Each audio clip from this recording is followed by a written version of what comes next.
महाभारत में द्युत क्रीड़ा के समय युधिष्ठिर ने द्रौपदी को दांव पर लगा दिया और दुर्योधन की ओर से मामा शकुनी ने द्रौपदी को जीत लिया।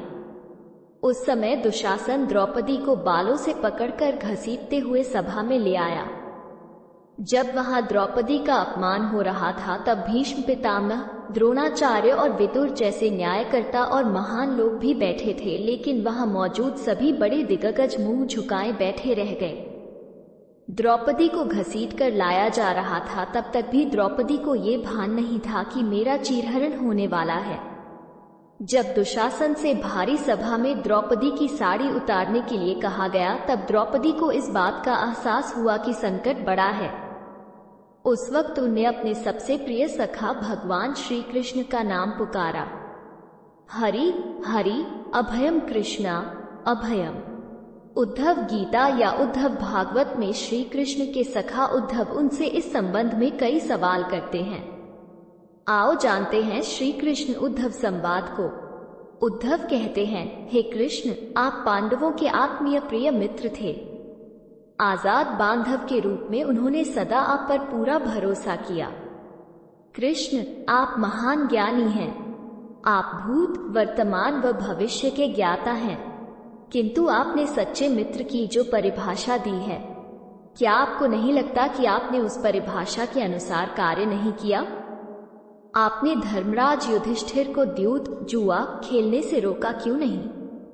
चलो ठीक है कि आपने उन्हें नहीं रोका, लेकिन आपने भाग्य को भी धर्मराज के पक्ष में भी नहीं मोड़ा।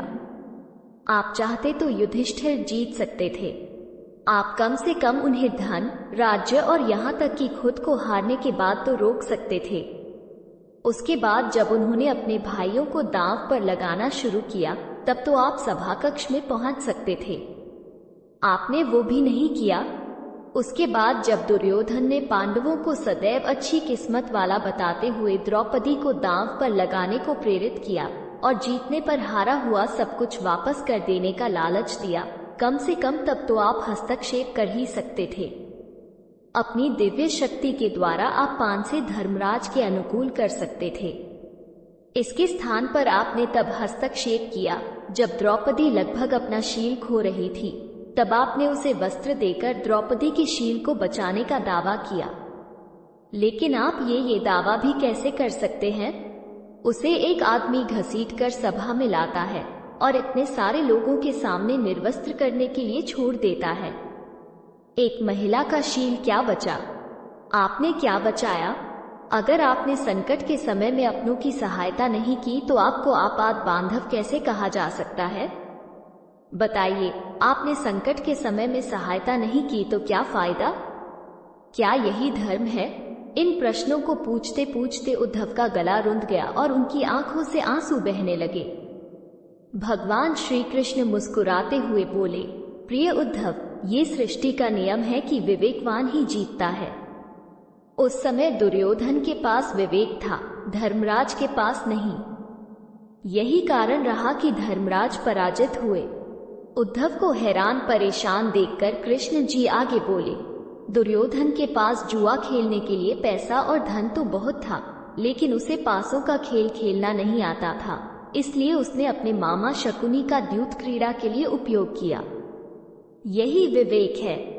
धर्मराज भी इसी प्रकार सोच सकते थे और अपने चचेरे भाई से पेशकश कर सकते थे कि उनकी तरफ से मैं खेलूंगा। जरा विचार करो कि अगर शकुनी और मैं खेलते तो कौन जीतता? पासे के अंक उसके अनुसार आते या मेरे अनुसार? चलो इस बात को जाने दो। उन्होंने मुझे खेल में शामिल नहीं किया, इस बात के लिए उन्हें क्षमा किया जा सकता है। लेकिन उन्होंने विवेक शून्यता से एक और बड़ी गलती की, और वो ये कि उन्होंने मुझसे प्रार्थना की कि मैं तब तक सभा कक्ष में न आऊं जब तक कि मुझे बुलाया न जाए, क्योंकि वे अपने दुर्भाग्य से खेल मुझसे छुपकर खेलना चाहते थे। वे नहीं चाहते थे मुझे मालूम पड़े कि वे जुआ खेल रहे हैं।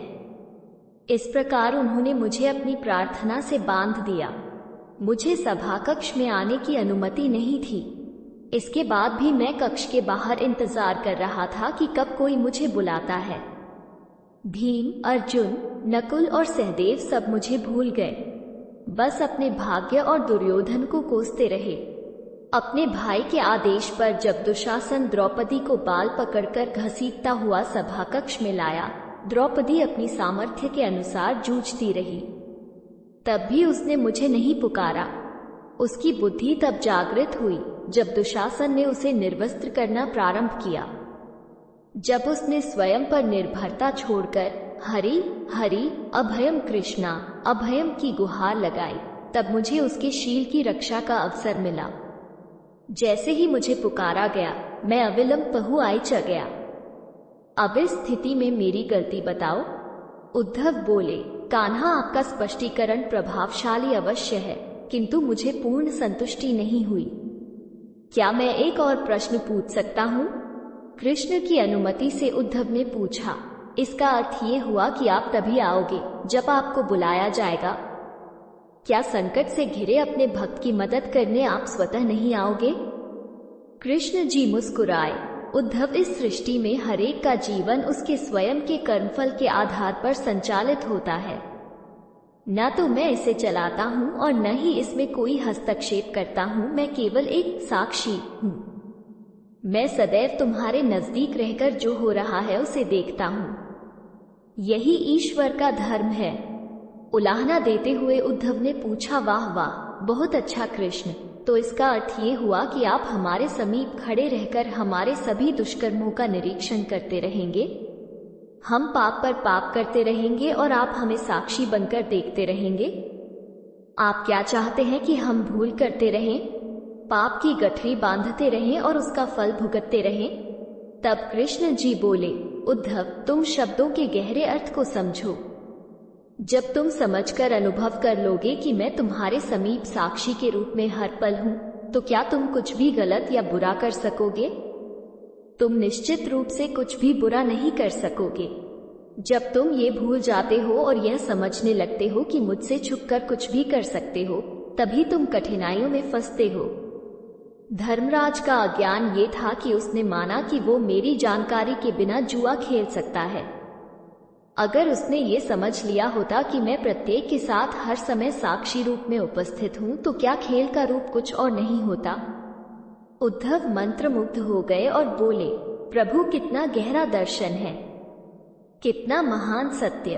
प्रार्थना और पूजा पाठ से ईश्वर को अपनी मदद के लिए बुलाना तो महज हमारी परभावना है, किंतु जैसे ही हम यह विश्वास करना शुरू करते हैं कि ईश्वर के बिना पत्ता भी नहीं हिलता, तब हमें साक्षी के रूप में उनकी उपस्थिति महसूस होने लगती है। गड़बड़ तब होती है जब हम इसे भूलकर सांसारिकता में डूब जाते हैं। भारत की बेटी को इतना प्यार देने के लिए धन्यवाद। कृपया वीडियो को लाइक करें और चैनल को सब्सक्राइब करें। आपका दिन शुभ हो।